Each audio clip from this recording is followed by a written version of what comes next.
अच्छा आज़ाद साहब, आप मुझे बताएं, कोई इस पे कोई इख्तलाफ तो नहीं, कोई दो राय तो नहीं कि बनियानुल मरसूस में कामयाबी, भारत के जहाज़ गिराए, डोनाल्ड ट्रंप से मुलाकात की तो उनको अपनी साइड पर कर लिया और डोनाल्ड ट्रंप तारीफ़ों के पुल बांधते हैं। इसके साथ साथ जितने भी इदारे यानी दुनिया के मैगज़ीन्स हैं, बड़े बड़े, वो दिफाई हों या फिर वो इकनॉमिक्स, सब पाकिस्तान की तारीफ़ कर रहे हैं, लीडरशिप की तारीफ़ कर रहे हैं। तो कोई इस पर दो राय है आपका या नहीं? अग्री करते? बहुत शुक्रिया, बहुत शुक्रिया। बयानुल मरसूस पे तो कोई दो राय नहीं है जी। बहुत बड़ी कामयाबी है, इसमें कोई शक नहीं है। को मैशत की थोड़ी सी शक्ल कोई बनाई है तो ये इस गवर्नमेंट का तो कोई क्रेडिट नहीं है, वो भी फील्ड मार्शल आसिम मुनीर साहब को जाता है। लेकिन ये जो क्या करना बेवकूफ बनाने वाली बातें हैं कि $21 बिलियन के अपने आपके ज़खायर हो चुके हैं, वो गलत है। वो इसलिए गलत है कि $6 बिलियन तो आप 14 तो हो गए ना सर, 14 तो हो गए ना, 14 साढ़े 14 भी नहीं है। सुने ना, अच्छा। सुने एक मिनट सुने, मैं भी आपके सामने हकायक रखता अच्छा, हूं जो सच्ची है और मैं चैलेंज कर रहा हूं इसको। अच्छा। $6 बिलियन जो है ना, वो रिजर्व हैं बैंकों में जो हमारे लोगों के पड़े हुए हैं। $12.5 बिलियन जो है ना, वो रोल ओवर पैसा है जो उधार पड़ा हुआ है, अपना चाहे यूएई का या सऊदीया का, किसी का वो पड़ा हुआ है। और $1.2 बिलियन जो है वो आईएमएफ की किस्त मिली हुई है। तो आपके पास तो 4 सालों में $2 बिलियन से ज्यादा नहीं है। बात गलत नहीं करनी चाहिए, जो हकायक है वो बताने चाहिए सच। यानी हम वही मईशत का ढंडोरा पीट रहे हैं, फिर दूसरी तरफ आते हैं। यानी आप मुल्क की इकोनॉमिक स्टेबिलिटी बताएं ना, कहां खड़ी है?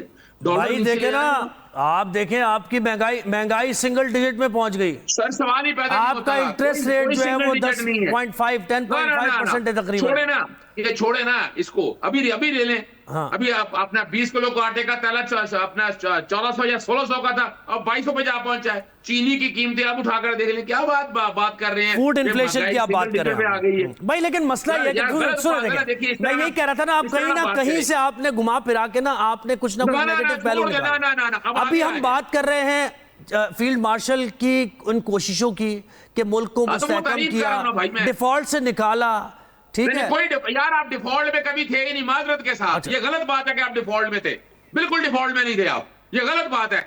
फिगर से बात करनी है, कोई रिपोर्ट दिखानी है, ऐसे नहीं करना बात कि डिफॉल्ट में थे। कौन डिफॉल्ट में थे आप? वजीर आजम कहते हैं हमारे रिपोर्ट क्या, वजीर आजम की बात भाई मैं कह रहा हूं, मैं चैलेंज कर रहा हूं, लाए रिपोर्ट दिखाएं, कौन सी रिपोर्ट है? गलत बात ना कीजिए। अब मैं एक बात और कर दूं आपके सामने। अच्छा, अब मैं पंजाबी में कुछ दो चीजें गुजार साथ आपसे रख रहा हूं। दोस्तों, 25 आई तबाही नाल 26 ਤੇ 27ਵੀਂ ਤਰਮੀਮ ਦੇ ਵਿੱਚ ਜਾਲ, ਅਦਲੀਆ ਨੂੰ ਬੰਧਿਆ ਤਾਕਤ ਚੰਦ ਹੱਥਿਆਂ ਵਿੱਚ, ਆਵਾਮ ਦੀ ਆਵਾਜ਼ ਕਿਧਰ ਗਈ ਰਾਹ ਵਿੱਚ, ਜਮਹੂਰੀਅਤ ਕਮਜ਼ੋਰ, ਆਇਨ ਵਜ਼ਨ ਘਟਿਆ, ਸਵਾਲ ਹੈ ਇਹ इंसाफ नाल की होया? कर ले आप बात कर ले। इस्लाह नहीं खुली तबाही है। हर शहरी देखे मुल्क की बर्बादी है। ठीक है खुदारा, चलो पिछले 75-77 सालों से साहब आप क्या क्यों उठ के जा रही हैं? अभी नहीं ना, ऐसी बात नहीं की उन्होंने अभी। ठीक है, आप जवाब दीजिएगा। देखिए 75 सालों से या 50 सालों से ये चले आ रहे हैं। इन लोगों ने आज मुल्क लाके कहां खड़ा कर दिया? बता दें आपको, बता दें खुद। नहीं खैर चले, ठीक है। यानी 50 सालों से यही दो सियासी जमातें हैं जो शक्लें बदल के आती रही हैं। बहरहाल सिफारती तौर पर देखिए, सिफारती तौर पर जो बैलेंस कायम किया, देखिए उसको अप्रिशिएट करना चाहिए। नहीं, मैं सिफारती तौर पर देखे वो फील्ड मार्शल का काम है या सियासी जमातों को मत। तो उन्हीं से तो आप उन्हीं के बारे में तो आपके चेयरमैन उन्हीं के बारे में, उनको जो अच्छा काम कर रहे हैं आप कह रहे हैं। देखे जी, सियासी हुकूमत ने कोई कामयाबी ली की तो मैं तारीफ करूंगा, कोई कामयाबी नहीं है उन्होंने। और आप याद रख लीजिए, अच्छा राजा, आने वाले दिनों में 2000 चले आपको सियासत की जब बात करेंगे मौका मिलेगा। अभी राजा कमर साहब से जाते हैं। राजा कमर साहब, ये सारी चीजें जो हैं वो तो ये कह रहे हैं अजहर साहब कि भाई ठीक है, सिफारती महाज पे कामयाबी मिली, बिल्कुल सही मिली, हम इसको करते हैं। दिफाई महाज पे मिली, बिल्कुल सही। लेकिन आपने मईशत का बेड़ा गर्क कर दिया। आपने डिफॉल्ट का सिर्फ एक नैरेटिव दिया, डिफॉल्ट उस वक्त भी नहीं हो रहा था, लेकिन इस वक्त मईशत बड़ी जो है ना कमजोर हो चुकी है। जी, जो चाहे वो क्या मिसरा है उसने करिश्मा साज करे, आपका हुस्न करिश्मा साज करे, वो तो जो कहेंगे वो बिल्कुल उनकी नज़र में, उनकी दानिश में बिल्कुल ठीक है, और वो मानने के लिए तैयार होते भी नहीं है। तो इसलिए मैं समझता हूँ कि सही ये हासिल है। लेकिन मुझे बताएं कि जो इंटरेस्ट रेट आधे से कम हुआ है, 50% से कम हुआ है, उसको आप कहाँ प्लेस करेंगे? और दुनिया भर में क्या इंटरेस्ट रेट जो है वो बेहतर और मजबूत मईशत की जो उसमें यानी इंटरेस्ट रेट में कमी है, वो बेहतर होती हुई और मजबूत होती हुई मईशत की निशानदेही नहीं करता। क्या वो फ्यूचर की अच्छी इन्वेस्टमेंट और रोजगार के मौके के लिए उसे आइडियल नहीं समझा जाता दुनिया भर में जहां इंटरेस्ट रेट कम होता है? क्या ये जो स्टॉक एक्सचेंज है, ये लोग पागल हैं, इनके दिमाग नहीं ठीक कि ये जो रोज इन्वेस्ट करी जा रहे हैं? और हमारा ख्याल पिछले साल के एंड में ये था कि शायद ये अगर बहुत हाइट टच करेगी तो 1 लाख तक जाएगी, और वो अभी गालबन 1,78,000 पे ये जो आखिरी दिन था एशिया की बेहतरीन मार्केट उसको कहा जा रहा है। यानी तो ये लोग भी बिल्कुल पागल हैं, बाकी वो ठीक कह रहे हैं, और ये जितने लोग इन्वेस्ट कर रहे हैं। वैसे ग्रोथ पे मुझे थोड़ा सा डाउट है, ग्रोथ रेट पे वो जी 6% मेरा ख्याल है गुज़श्ता 2 महीने का है शायद। ये मेरी गुज़श्ता 2 महीने शायद हमने इस पेस से ग्रोथ। ये सारी चीजें जितनी ये जो ग्रोथ रेट होता है या एम्प्लॉयमेंट होती है, ये फॉलो करती है मैक्रो इंडिकेटर्स को। यानी ये जो लाइन होती है, ये जो कर्व होता है, ये लैग कर रहा होता है। वो बुनियादी फैक्टर्स होते हैं जिसके बाद इस पे उसका असर आता है। ये दुनिया भर में आप कहीं भी देख लें, ये जो 3 फैक्टर्स हैं। एक अभी इन्होंने कहा जी कि $21 बिलियन ये एक झूठ है, हाँ। और उसमें से निकाल दिया कि वो जो रिजर्व्स बैंक्स के पड़े हुए हैं जी। वो हैं। तो क्या जो जब $4 बिलियन था या $3 बिलियन था, तब ये रिजर्व्स नहीं थे?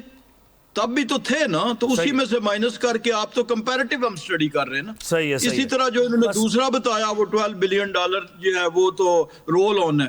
तो क्या ये रोल ऑन इसी साल का है? बस ये तो होता ही रहा है सर, इसी तरह तो चलती रही मईशत। बहुत कम ऐसा हुआ है कि हमने IMF से जान छुड़ाई। लिहाजा वो फैक्टर्स तो सारे मौजूद हैं। उन फैक्टर्स की रोशनी में पहले वो था, अब ये पीटीआई वाले सियासी तौर पे तो चैन लेने नहीं दे रहे आपको, तो आप मईशत क्या संभालें? शैला साहब आप कुछ कहना चाह रही थी? इसके बाद मेरी एक जुमला रह गया था। ये जो दूसरा है हमारा शरह सूद कम होने से क्या होता है, उनको महंगाई पे क्या बात करेंगे यार? शरह सूद पे इकोनॉमिक एक्टिविटी जनरेट होती है, क्या नुकसान होते हैं? नहीं, इकोनॉमिक एक्टिविटी जनरेट होती है। देखिए ग्रोथ ना बिल्कुल नहीं होती। क्यों नहीं होती?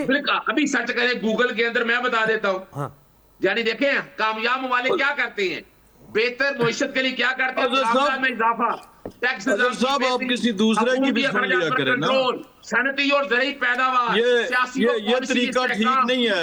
ये तरीका ठीक नहीं है जी। अपनी बारी पे उल्टा नुकसान होता है। ये मैं नहीं कह रहा। ये इन्हें समझाएं, कम से कम बुनियादी अखलाकियात का ख्याल रखें। ये कोई तरीका नहीं।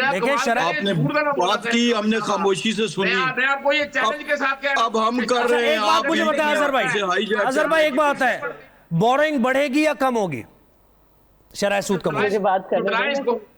नहीं, मैं ये मुझे अजहर भाई से पूछो, मैं ये कह रहा हूं शरह सूद कम होने से बोरोइंग बढ़ेगी या कम होगी? देखिए मैंने आपके सामने जो इंडिकेटर 2 लगाया ना इन्होंने, एक इन्होंने स्टॉक एक्सचेंज का है, और स्टॉक एक्सचेंज में कितने के इन्वेस्टर हैं यार? वो ब्लैक मनी सारा इन्वेस्ट होता है। ये छोड़ इस बात को, पूरी दुनिया में इंटरेस्ट रेट का जवाब नहीं दे रहे ना आप। अच्छा शैला साहब आप मुझे बताएं, शैला साहब आप क्या कहना चाह रही हैं? देखिए जब इनको पता ही नहीं। देखिए बात यह है कि मैं जरा छोटी आवाज में बात करना चाहूंगी और कोशिश करूंगी। आपकी आवाज पहुंच ही नहीं पाएगी अगर आप छोटी आवाज में बात करेंगी। तेज बोले शैला साहब। नहीं मतलब मैं अजहर साहब बड़ी आवाज से बात कर रहे हैं, तो उससे जो बात सही है वो सही रहेगी और जो गलत है वो गलत। नहीं बिल्कुल ऐसा थोड़ी। पहली बात तो हमें एक मतलब छोटी आवाज में भी बात सही रहती है।